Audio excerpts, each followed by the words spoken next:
పంకజ శీతల శశశ్యామల మాతరం వందే మాతరం శుభ్రా జ్యోత్స్నా పులకితయామిని పుల్లకుసుమిత సుమధుర శోభిని సుహాసిని సుమధుర భాషిని సుగదా వరద మాతరం వందే మాతరం వందే మాతరం.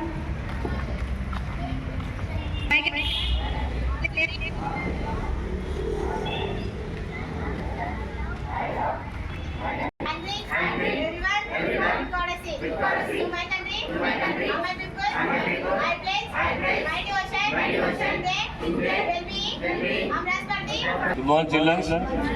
సో ఈ వేళకే మీకు అర్థమైపోతుంది వీరి యొక్క జయంతి. స్టాఫ్ అందరు పైకి వస్తే మాలాంకృతం తర్వాత స్పీచ్ చేస్తుంటాయి. Come on to the dais please.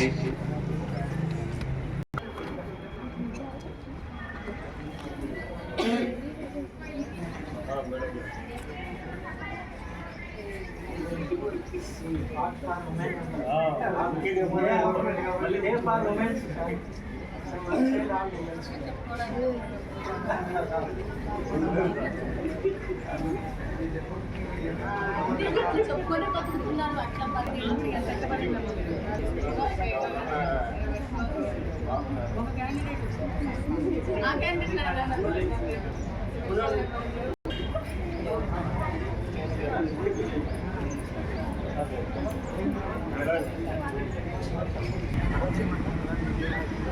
ఇప్పుడే మనం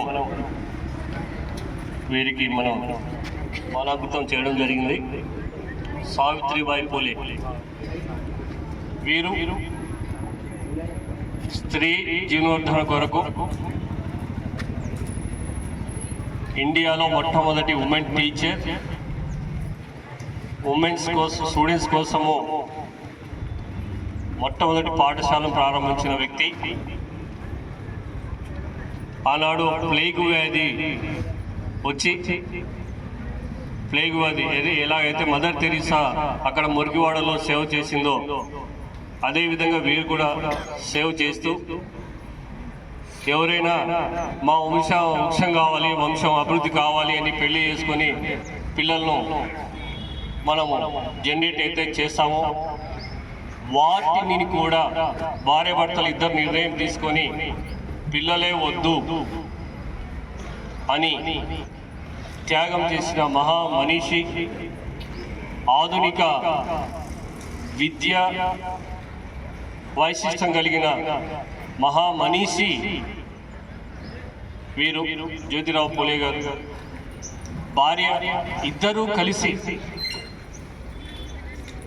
భారతదేశం కోసం ఆనాడు మురికివాడల్లో జీవిస్తున్న ప్రజల కోసం మన ముందు వారి జయంతిని జరుపుకోవడం జరుగుతోంది. లాస్ట్ ఇయర్ నేను పూణేలో పోయినప్పుడు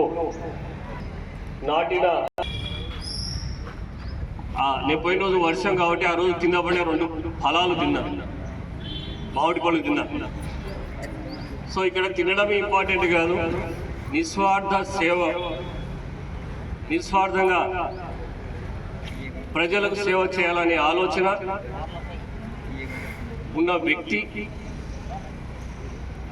ప్రపంచాన్ని ఉద్ధరించడానికి ప్రపంచం అక్కర్లేదు, ఇప్పుడు మనకు మనం ఉద్ధరించుకోవాలంటే కూడా మనం తీసుకునే కొన్ని నిర్ణయాలు జటిలంగా ఉండాలి. ఖచ్చితంగా మనం తీసుకునే నిర్ణయాలు భావితరాలకు ఉపయోగపడే విధంగా మనం తయారు కావాలి. ఇప్పుడు భారతదేశంలో యువత అనేది ప్రాధాన్యత పెరిగిపోతుంది కాబట్టి యువత కూడా ఇలాంటి లక్షణాలన్నీ కలిగి ఉండాలి అని స్పెషల్గా ఇప్పుడు రాష్ట్ర ప్రభుత్వం కూడా కొన్ని సబ్జెక్ట్స్ని ఇంట్రొడ్యూస్ చేయబోతాం. ఆ సబ్జెక్ట్లో నైతిక విలువలు ఆల్రెడీ మనం చదువుతున్నాము, రికార్డు రాస్తున్నాము. రాయడంతో పాటు ఆచరణలో తీసుకోవాలి. ఊకే మాటలు చెప్పి వదిలేయడం కాదు, ఆచరణ చేస్తే దానిపైన ఉన్నత శిఖరాలను మనం కట్టవచ్చు. పెద్ద పెద్ద బిల్డింగ్ను కన్స్ట్రక్ట్ చేసుకోవచ్చు. ఈ విధంగా భారతదేశాన్ని నడిపడంలో ఇక్కడ ఇంత మహాత్ములు వాళ్ళ స్వార్థం కోసం కాదు, వాళ్ళు ఇలాంటి వాళ్ళంతా జనార్దనుడి లెక్కల కోసం, మనమంతా జనాభా లెక్కల కోసం. ఆ విధంగా మనం తయారు కావాలి. జనార్దనుడి లెక్కలోకి వచ్చే విధంగా మీరు కానీ ప్రయత్నం చేస్తే మీరు ముందు ముందు తరాలకు ఇలాంటి సంస్కృతిని ముందుకు తీసుకెళ్ళాలి. మీరు ఎక్కడికి పోయినా సరే ఎథిక్స్ గానా లేకపోతే గానా ఖచ్చితంగా మనము సాధ్యం కాదు, ఏ దేనిలోనూ సాధ్యం కాదు. మనం ఉంటాం ఒక 50 సంవత్సరాలు 100 సంవత్సరాలు అంతే ఉంటాం. కాబట్టి స్టూడెంట్స్గా యువతగా బాధ్యత ఇప్పుడు మీకు బాగా మోడీ గారు ప్రవేశపెడుతున్న నవజీవన్ అనే ఒక తొందరలోనే రిలీజ్ కాబోతా ఉంది. మీలో ఉన్న నైపుణ్యాన్ని తీసుకుని అది భారతదేశం ఉపయోగపడే విధంగా తయారు చేయాలని రూపకల్పన జరుగుతూ ఉంది సెంట్రల్లో. సో ఇప్పుడు మనం ఒకేసారి చదువుకున్న స్టూడెంట్స్ కూడా ఎక్కడ ఏ విధమైన ఖాళీగా లేకుండా ఏదో ఒక రంగంలో మీరు వర్క్ చేయాలనే ఉద్దేశంతో ముందు జరగబోయే పరిణామాలు ఫాస్ట్గా ఉంటాయి. సో ఎటు ఎగ్జామ్స్ వస్తున్నాయి, ఎగ్జామ్స్తో పాటు మనం ఆల్రెడీ పర్సంటేజ్ మనము 82 రీచ్ అయ్యాము. కనీసం దాన్ని మనం నిలబెట్టుకోవాలంటే కూడా మనం చాలా శ్రమ చేయాల్సిందే. మీరందరూ ప్రతి ఒక్కరు విత్ ఇన్ టైంలో వచ్చి మీరందరూ ఎగ్జామ్స్ రాసి రేపొద్దున ఎథిక్స్, ఎన్విరాన్మెంటల్, హ్యూమన్ వాల్యూస్ కూడా ఖచ్చితంగా అందరూ రాయాల్సిందే. ఎవరు రాయకపోయినా అది పాస్ కాదు, సర్టిఫికేట్ రాదు. సో మీరు ఆ విధంగా మీరు అటెండెన్స్ ఆప్షన్ కాకుండా చూసుకోండి. తర్వాత ఈరోజు మన కాలేజీలో వర్క్ చేస్తూ, కేవీఆర్ కాలేజీలో వర్క్ చేస్తూ పోలీస్ శాఖకు శిక్షణ ఇస్తూ మన కలెక్టర్ వారి చేత మెరిపించిన వ్యక్తి వైవి శివయ్య గారు వచ్చారు. Please come out the dais sir.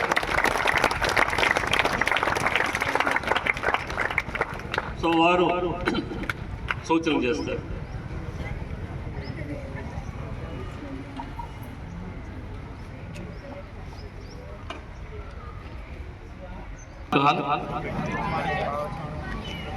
కళాశాల ప్రిన్సిపల్ శ్రీ నాగస్వామి నాయక్ సార్ గారికి, అదేవిధంగా సహచర అధ్యాపకులందరికీ, అధ్యాపకేతర బృందానికి నా నమస్కారాలు. చిన్నారులకు, పిల్లలకు, విద్యార్థులకు నా శుభ ఆశీస్సులు. ఈరోజు మనం జయంతిని నిర్వహిస్తున్నారు. తొలి మహిళా ఉపాధ్యాయురాలు నాటి కాలమాన పరిస్థితుల ఆధారంగా రాళ్ళతో పుట్టారు ఆమెను, పేడతో ఆమెను ఇబ్బంది పెట్టారు. అంటే ఆ స్ట్రీట్లో నడవడానికి కూడా ఆమెకు అవకాశం కల్పించలేదు. కేవలం ఆమెను పురుషులే అడ్డుకున్నారని లేదు అని చెప్పేసి స్త్రీలు కూడా ఆమెను వ్యతిరేకించడం జరిగింది.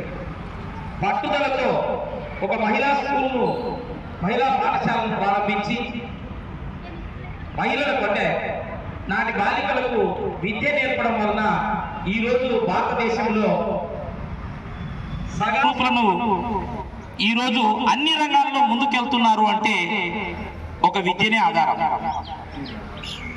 నువ్వు కోట్లు సంపాదించినటువంటి వ్యక్తి కన్నా విద్యను సాధించినటువంటి వ్యక్తికి ఎక్కువ గౌరవ మర్యాదలు ఉంటాయి.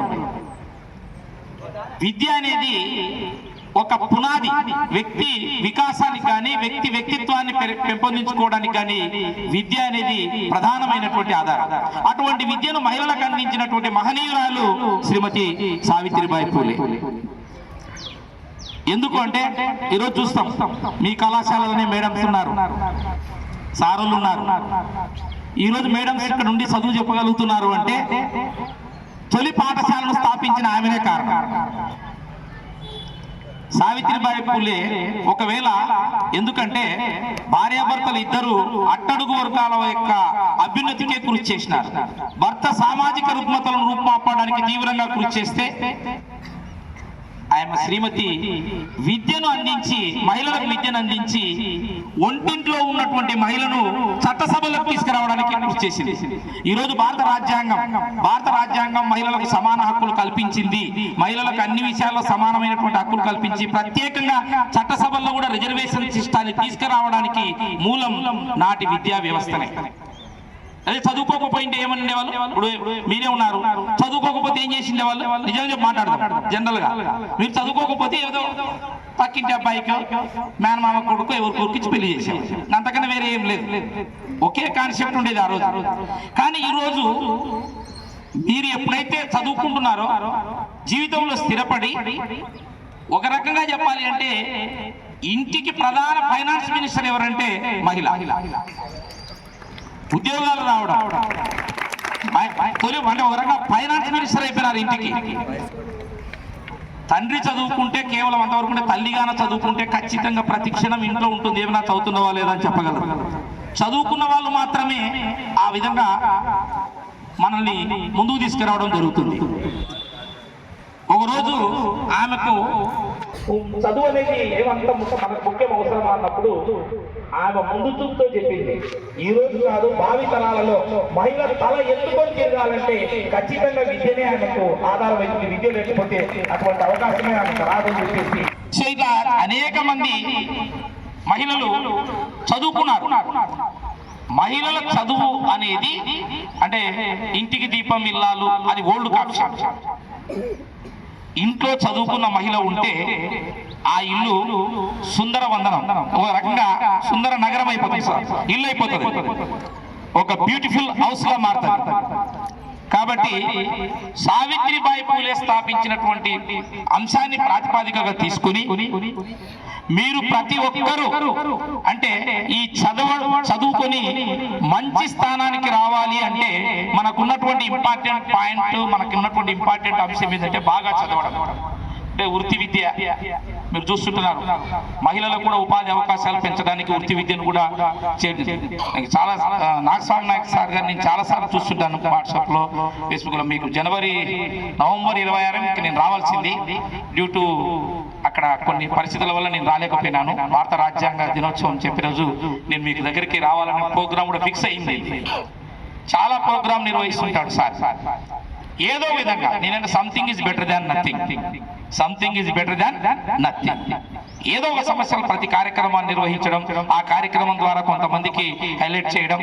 సావిత్రిబాయి పూలే అంటే చాలా మందికి ఇప్పుడు, ఎందుకంటే రాజకీయ నాయకులు ఈరోజు మొత్తం ఆక్యుపై చేసినారు కృష్ణానగర్ సర్కిల్ అంతా.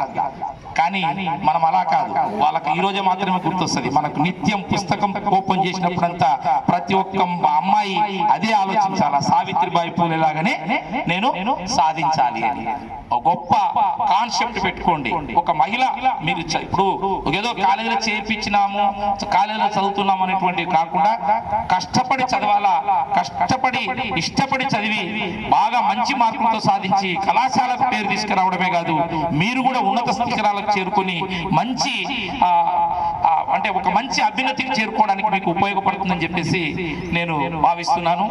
మీలో చాలా మందికి నేను కూడా వృత్తి విద్యా కళాశాల లెక్చరర్ని ఇక్కడనే పనిచేసే కేవీఆర్ కాలేజీకి అనివార్య కారణాల వలన కేవీఆర్ కాలేజీకి వెళ్ళడం జరిగింది. నేను అకౌంటింగ్ అండ్ టాక్సేషన్ లెక్చరర్ను. ఇదే సందర్భంలో పోటీ పరీక్షల్లో కూడా కాన్స్టిట్యూషన్, భారత రాజ్యాంగం గురించి నేను వివరిస్తుంటాను. ఇక్కడ ఉన్నటువంటి విజయశేఖర్ సార్, అయితే రామకృష్ణ సారు, అదేవిధంగా వాణి ప్రసన్న మేడం, మళ్ళీ మిగతా కాంట్రాక్ట్ అధ్యాపక మిత్రులు కూడా అందరితో నేను కలిసి పనిచేసినటువంటి అనుభూతి ఉంది.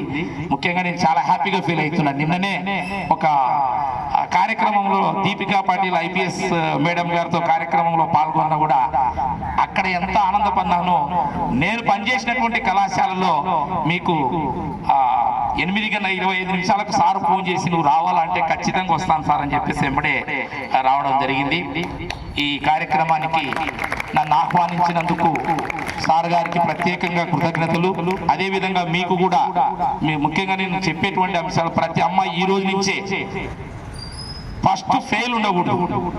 ఫస్ట్ ఫెయిల్ కాకూడదు కాన్సెప్ట్. సెకండ్ అమ్మాయిలే ఫస్ట్ ఉండాలి. ఈరోజు మీరు నిర్ణయించుకోవాల్సిన పాయింట్ మేమే ఫస్ట్ ఏంటంటే ఏ ఇంట్లో ఫస్ట్ అమ్మాయి ఉండాలి, సిఎస్ అంటే సిఎస్ లో అమ్మాయి ఫస్ట్ ఉండాలి. ఆ కాన్సెప్ట్లోకి మీరు వచ్చినారంటే ఖచ్చితంగా రాబోయే కాలం రాబోయే సంవత్సరాన్ని మీవే అని చెప్పేసి నేను గంటపదంగా చెప్పగలను. వన్స్ అగైన్ సావిత్రిబాయి ఫులే గారికి మనం ఘనంగా నివాళులు అర్పిస్తూ ఆమె ఆశయాలను ముందుకు తీసుకుపోవడానికి మీరందరూ తయారు కావాలని చెప్పేసి కోరుకుంటూ ఈ అవకాశం ఇచ్చినటువంటి ప్రిన్సిపల్ గారికి మరియు మిగతా అందరికీ నా ప్రత్యేకంగా కృతజ్ఞతలు. గౌరవంగా చెప్తాం, మాకు వచ్చేది ఈ బిరుదులన్నీ ఇవే, అవార్డులన్నీ ఇవే. మీరు ఎక్కడున్నా పని చేసినా కానీ పలాని కాలేజీ పలాని సారు అంటే చాలు. సో ఆ విధంగా మీరందరూ తయారు కావాలి. సో మన జీవిజేసిని ఇంకా ముందుకు తీసుకెళ్లే బాధ్యత మీ అందరిలో ఉంది. మనం అందరం కష్టపడతాం. అదేవిధంగా ఇప్పుడు లేస్తే అందరూ లేచి నిలబడింది జనగణమనతో క్లోజ్ చేశారు. नायक जय हे भारत भाग्य विधाता, पंजाब सिंधु गुजरात मराठा द्राविड उत्कल वंगा विंध्य हिमाचल यमुना जाहे तब शुभाशिष मागे, गाहे सब जय गाथा जनगण